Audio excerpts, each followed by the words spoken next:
National League predictions 21-22, let's go. 23rd place, I've gone for Dover Athletic. Now, they're lucky to have not gone down last season after the National League North and South were declared null and void.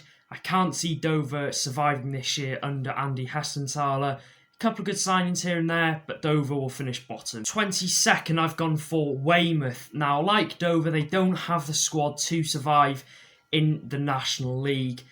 Menza has left to Morecambe. They're rocking the defence. I think they're going to rely on Goodship's goals this year, and if they don't, they could finish bottom. So Weymouth, 22nd. 21st, Wealdstone. Now, they conceded 99 goals last season, having the leakiest defence in the league. Tavares from Crystal Palace is a great signing, as well as Umera, but the quality isn't there for Weymouth, and once again, they're the last team to get relegated. 20th, Kings Lynn Town. They'll just survive. Now, last season they were conceding all over the place. A very, very poor defence.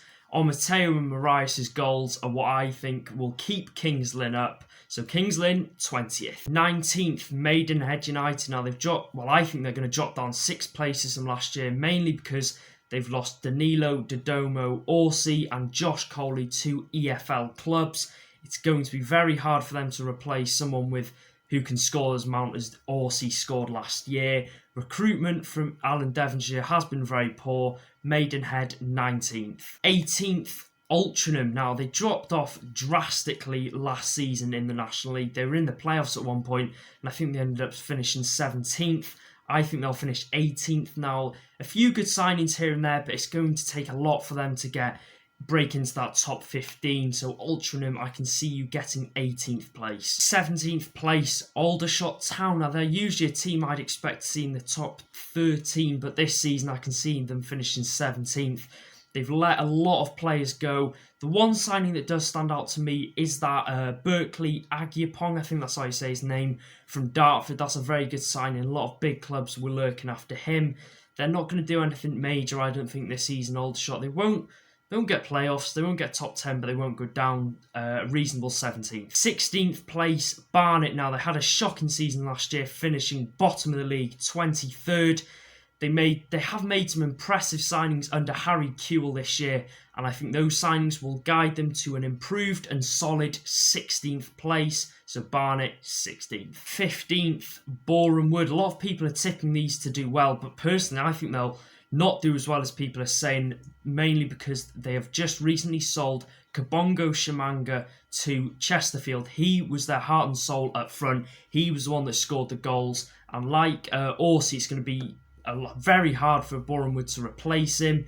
Couple of decent signings here and there. Comfortable 15th. 14th, Woking. Now, this could shock you. They've made some really good signings, in fact. The likes of Jordan Maguire-Drew, George Oakley, Inni Effiong, some very solid attacking players. They didn't do as well last year, but I think Woking can really push on and maybe get higher than 14th. But I think at this moment in time, 14th is right. They need to improve after last season, and I think they will. 13th place, Halifax Town. Now, they have lost Jake Hyde, Jeff King, and Jack Earing, all to bigger clubs, which is 3 massive losses for them. They haven't signed any defenders, which is quite worrying. I think they are signing a couple of players soon, though. Jordan Slew, Billy Waters, and Matt Warburton will not match what Hyde did and scored, I don't think. But Halifax, I can see you 13th. 12th place, I have gone for Solihull Moors. Now, they've recently secured the service of Andrew Dallas on an undisclosed fee from Cambridge, who was actually wanted by a fair few clubs, but the Moors did enough to get him. They never do really bad, Solihull, and I think 12th is just about right for them. 11th place, Yeovil Town. Now, Yeovil are a massive club for this level, and unfortunately they have only reached the playoffs once since being in the league. A few good signings here and there from Darren Saal, but again, I don't think it's enough for them to break into the playoff spot. Dale Gorman, I remember him from his days at Leyton Orient. Mark Little, a very experienced right back, but Yeovil, I can see you finishing 11th. 10th place, Eastleigh FC. Now, unfortunately, they have lost Joe Tomlinson after Peterborough United triggered his release clause, and fair play to him, he played the first game of the season against Luton. Eastleigh are always around the top 12. Jake Hesketh, Tom Broadbent are two signings that really stand out to me as the main ones. So Eastleigh 10th. 9th place is the Daggers, Dagenham and Redbridge. Now, coming off a strong end to last season, Daryl McMahon will want to keep the momentum going. Paul McCallum, his goals will be vital this year for the Daggers. Just outside the playoffs for me, I think it's going to take another season after this one for them to really push on and hopefully get playoffs. 8th place, I have gone for Southend United. Now, it's always a struggle for teams that come down from League 2 into the National League, but I think Phil Brown has the experience to guide Southend to a reasonable 8th place. He'll get the best out of the players, and I think Southend will have a decent season in the National League. 7th place, I've gone for Bromley. Now, they have had a class pre-season.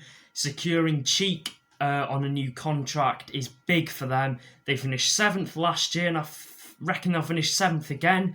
A couple of good signings here and there for the Kent side, and I think they'll secure another playoff spot. 6th place, Torquay United. Now, they've had a lot of new faces sign for the club and arrive at Plainmoor. Tom Lapsley is the one that stands out to me.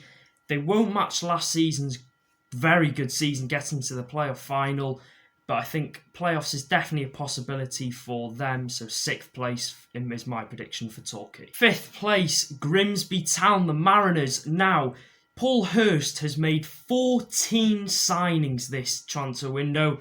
The three that stand out for me, Sean Pearson from my club Wrexham, George Grant from Swindon, and Efete from Wealdstone. They will not mess around Grimsby this season in trying to get playoffs, and they will get playoffs in 5th place. So expect a good season from Grimsby, that's all I can say. 4th place, my club Wrexham. Now, I think Mullin and Hyde up top together will bag a fair few. Pre-season has looked decent for Phil Parkinson's side. I think we could maybe improve on the service to Mullin because he's dropping in as the number 10 and as a playmaker, and that's what Wes Houlihan, I think he was the main reason why Mullin scored so many. It was because of the service Houlihan was giving him. Do we have that at Wrexham? I think Davis could match that, but it's early days at the racecourse and we can only find out. But I reckon Wrexham will get a good 4th place. 3rd place, Notts County. Now, if they don't get playoffs this season, I will give away £50. It's a project at the club going on at the minute to get the club back to the English Football League, and I think it might happen this season. They're strong candidates to go up, and Ian Birchnell had a very good start when he came in last season, got the club to the playoffs, so I think 3rd, Notts County. 2nd place, I've gone for Chesterfield. Now, this is a team that mean business this year. James Rowe has brought in Kabongo Shimanga from Borehamwood for an undisclosed fee, which is thought to be around 250k. Wrexham paid nothing for Mullin, and they've paid stupid money for Shimanga. But Rowe and Shimanga up top is a lethal front two, and as long as it works, I don't think Chesterfield fans mind. They've got a very good team on the horizon, so Chesterfield 2nd. 1st place, I don't think this needs any explanation. It is the Hatters, Stockport County. Now, if they don't win the league, or at least get top 3, then I'll be amazed. They've got such a good, solid team. Players that stand out to me off the top of my head, Fish, Madden, Rooney, Reed, Cardwell. I don't think he's still there, but he might be. But yeah, I can see Stockport winning the league any day of the week. So yes, if you did enjoy my National League predictions, and if you agree with me, please drop a like. If you don't, just drop a dislike. Let me know in the comments who you think will finish bottom of the league and top of the league. Make sure to subscribe, and I'll see you guys in the video. Take care.